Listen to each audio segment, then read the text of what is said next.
আসসালামু আলাইকুম, সবাই কেমন আছেন? আলহামদুলিল্লাহ আমি ভালো আছি। আপনারা সবাই ভালো আছেন? আজকে আমি রান্না করব আমাদের ক্ষেতের সবজি দিয়ে ছোট মাছের চচ্চড়ি।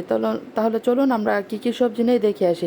আমি প্রথমে উঠিয়ে নিলাম ছোট কালো বেগুন, নিলাম বাঁধাকপি, নিলাম এই যে টমেটো, তারপর নিলাম আরেকটা বেগুন, তারপরে এই যে আরও কয়েকটা টমেটো নিয়ে নিলাম। টমেটোগুলো খুব সুন্দর, তাই না?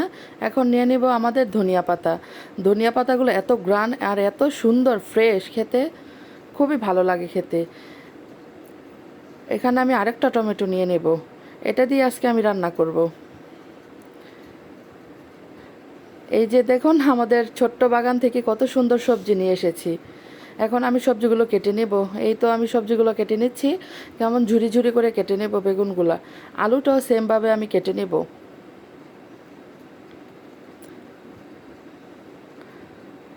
এই তো আলুটা একদম ঝুরি ঝুরি করে কেটে নিয়েছি।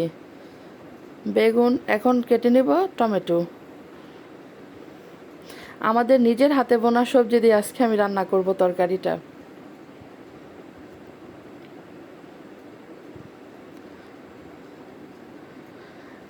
এই যে দেখুন, ধনিয়া পাতাটা এখন দিয়ে দেব। এটা যখন রান্না করা হবে তখন এটা দেব। এই তো আমি একটা প্যানে নিয়ে নিলাম টমেটো, বেগুন, হলুদের গুঁড়া, মরিচের গুঁড়া হাফ চা চামচ করে দিচ্ছি আমি সব মশলা, ধনিয়া গুঁড়া, লবণটাও দিয়ে দিয়েছি আমি। এখানে দিয়ে দেবো হাফ চা চামচ আদা রসুনের পেস্ট।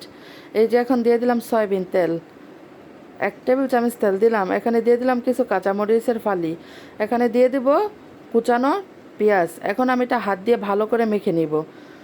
এটা ততক্ষণ পর্যন্ত মাখাবো যতক্ষণ না পর্যন্ত বেগুন টমেটো থেকে পানি ছেড়ে দিয়েছে। এখন দিয়ে দিলাম টমেটো। টমেটো দিয়ে এখন দিয়ে দেবো আমি ছোট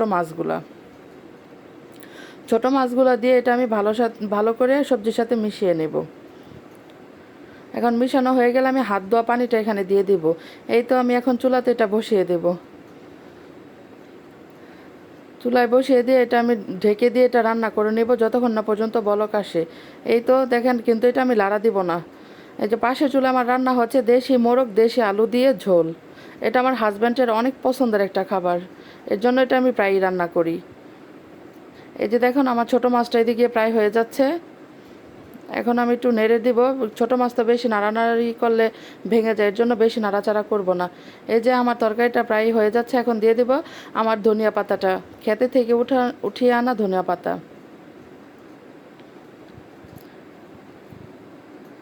ধনিয়া পাতাটা দিয়ে আমি এটা আস্তে করে নাড়িয়ে নেব। এইটা আমার তরকারিটা কত সুন্দর হয়েছে দেখেছেন? আশা করি আপনাদের কাছে ভালো লাগেছে। আমার জন্য দোয়া করবেন। আসসালামু আলাইকুম, আল্লাহ হাফেজ।